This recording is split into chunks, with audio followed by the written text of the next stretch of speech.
এখানে হাদি ভাইয়ের উপর হামলা হবে পুলিশ অবশ্যই জানতো।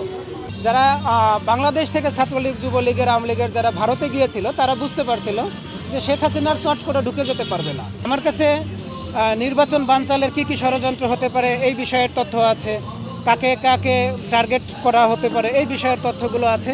তথ্যগুলো একটু যাচাই বাছাই করি, হয়তো আমার 24 ঘন্টা 48 ঘন্টা সময় লাগবে।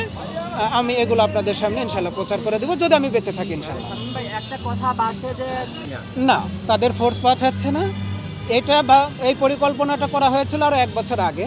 যারা বাংলাদেশ থেকে ছাত্রলীগ, যুবলীগের, আওয়ামী লীগের যারা ভারতে গিয়েছিল তারা বুঝতে পারছিল যে শেখ হাসিনার চট করে ঢুকে যেতে পারবে না। এরা যতদিন এখানে থাকবে ভারত সরকারের উপর একটা প্রভাব পড়বে, তাদের উপর প্রেশার আসবে শেখ হাসিনাকে বের করে দেওয়ার জন্য।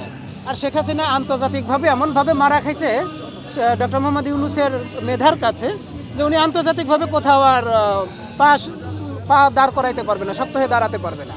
এই জন্য তাদেরকে কলকাতার সল্ট লেকের একটা বিল্ডিংয়ে প্রশিক্ষণ দেওয়া হয়েছে, সেটা প্রায় 6 মাস। আর এর পরিমাণ কিন্তু একেবারে কম না, 25,000-এর উপরে।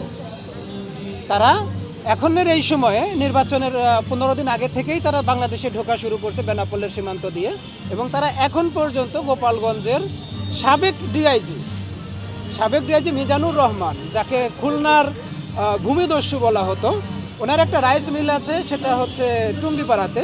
ওনার রাইস মিলে রাত্রে যাপন করে। রাইস মিলের পিছনে একটা ঘের আছে, ওখানে তারা তাদের প্রশিক্ষণগুলো রিপিট করে।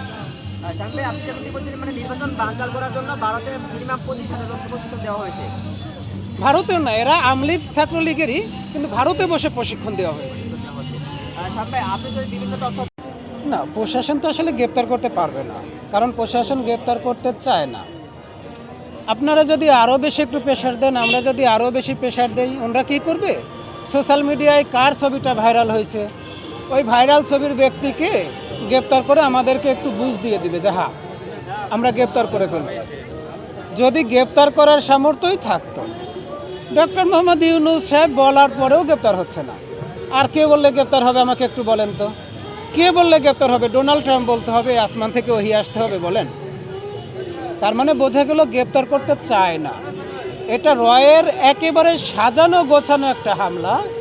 আর যতক্ষণ না হামলাকারী তার মামা বাড়ি চলে যাইতে পারতেছে, এই বর্ডার পার হয়ে যাইতে পারতেছে, ততক্ষণ পর্যন্ত এটা নিয়ে আমার মনে হয় যে পুলিশ প্রধানও কিছু বলতে পারবে না।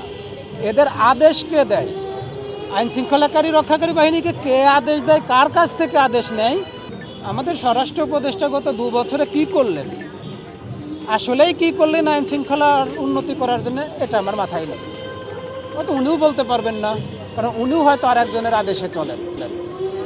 শামীম ভাই, আপনি সাবেক র্যাব সদস্য হয়ে জানতে পারলেন যে তাদের উপরে হামলা হতে পারে, ঠিক এখন যে আইনশৃঙ্খলা বাহিনী রয়েছে তারা কেন জানলো না? কি মনে হয় আপনার? না, এটা তো একেবারে অমূলক। এখানে হাদি ভাইয়ের উপর হামলা হবে পুলিশ অবশ্যই জানতো।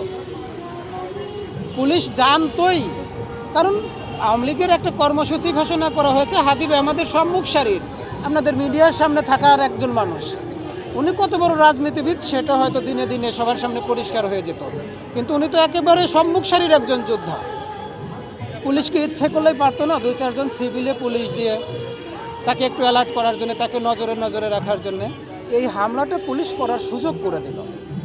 এবং 24 ঘন্টা পার হয়ে যাওয়ার পরে এটা বিশ্বাস করার যথেষ্ট কারণ আছে যে হামলাকারী যতক্ষণ না বর্ডার পার হয়ে যাচ্ছে ততক্ষণ পর্যন্ত এটা নিয়ে পুলিশ কোনো স্টেপ নেবেই না।